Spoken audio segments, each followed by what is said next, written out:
Digital വായനയുടെ കാലത്ത് സ്വന്തം വീട്ടിലെ ഒരു മുറി പുസ്തകങ്ങൾക്കായി മാറ്റിവെക്കുകയാണ് ഒരു അധ്യാപകൻ.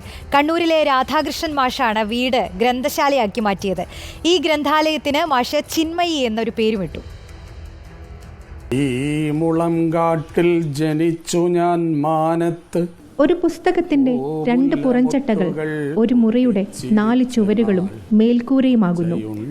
നാം ആ പുസ്തകം വായിക്കുമ്പോൾ ആ മുറിക്കുള്ളിൽ ജീവിക്കുകയാണ്. കൊച്ചു നിമിഷ കുളിരിലെ തുമ്പികൾ.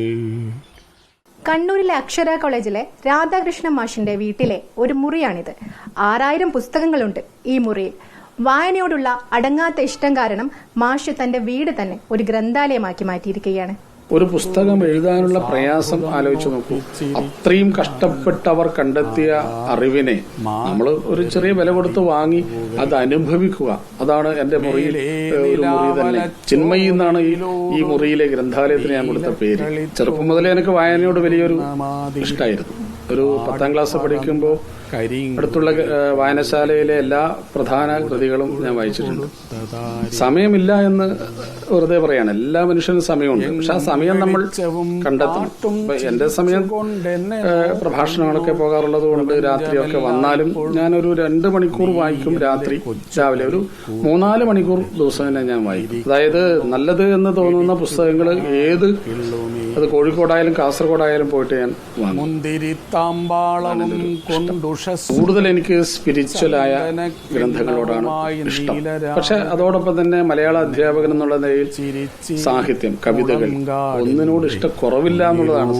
ഒത്തിരി വട്ടം നടന്നുപോ എങ്ങും വെളിച്ചം വരുമ്പോൾ ഇഴഞ്ഞിഴഞ്ഞെത്തുന്നു കരിനിഴൽ ചാർത്തുകൾ. ഇന്ന് നമുക്കറിയാം, പുതിയ ഡിജിറ്റൽ കാലഘട്ടത്തിൽ എല്ലാവരും ഒരു 50 ലക്ഷം 75 ലക്ഷം 1 കോടി രൂപയിലാണ് വീടിന്. പക്ഷെ ആ വീട്ടിലൊരു നല്ല പുസ്തകങ്ങൾ ഇല്ല എന്നുള്ളത് നമ്മളെ കേരളത്തിന്റെ ഒരു വലിയൊരു ദുഃഖകരമായി ഞാൻ കാണുകയാണ്. അപ്പൊ ഇതൊരു മാതൃകയാവട്ടെ. ഇത്രയും പുസ്തകങ്ങളുടെ ഒരു കലവറ വെച്ചാൽ അവർക്കൊരു 10 പുസ്തകങ്ങൾ ഒരാൾക്ക് അത് വാങ്ങാൻ തോന്നും. ഡിജിറ്റൽ വായനയേക്കാൾ നമുക്ക് അനുഭവം പകരുന്ന ഒരു പുസ്തകം ഞാൻ എഴുതാനുള്ള തയ്യാറെടുപ്പിലാണ്. ഞാൻ ആകാശവാണിയിൽ സുഭാഷിതങ്ങളൊക്കെ അവതരിപ്പിച്ച ധാരാളം ഉണ്ട്. അത് പലരും അത് പുസ്തകമായിട്ട് എഴുതണമെന്ന് പറഞ്ഞിട്ടുണ്ട്. പക്ഷെ ഞാൻ 2-3 മണിക്കൂർ പ്രഭാഷണം ചെയ്യെങ്കിലും ഇത് എഴുതാനൊരു സാങ്കേതികമായ ഒരു അലസത എനിക്കുണ്ട്. എങ്കിലും ഞാനൊരു രാമായണ സമ്പൂർണ്ണ പഠനം, ലോകത്തിലുള്ള എല്ലാ രാമായണ ഗ്രന്ഥങ്ങളും പല എഴുത്തുകാരും പഠിച്ചതിന്റെ ഒരു രചനയിലാണ്, ഇപ്പോൾ പണിപ്പുരയിലാണെന്ന് പറയാം. വാചാലമായ കരളുമായി പ്രാചീതൻ മേചകത്തോപ്പിൽ നിന്നോരോ കിരണവും.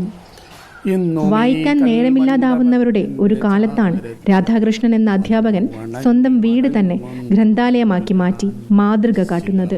വീഡിയോ ജേർണലിസ്റ്റ് ലിമേഷ് ചെറുപഴശ്ശിക്കൊപ്പം reporter Thushara Pramod, in reporter, Kannur.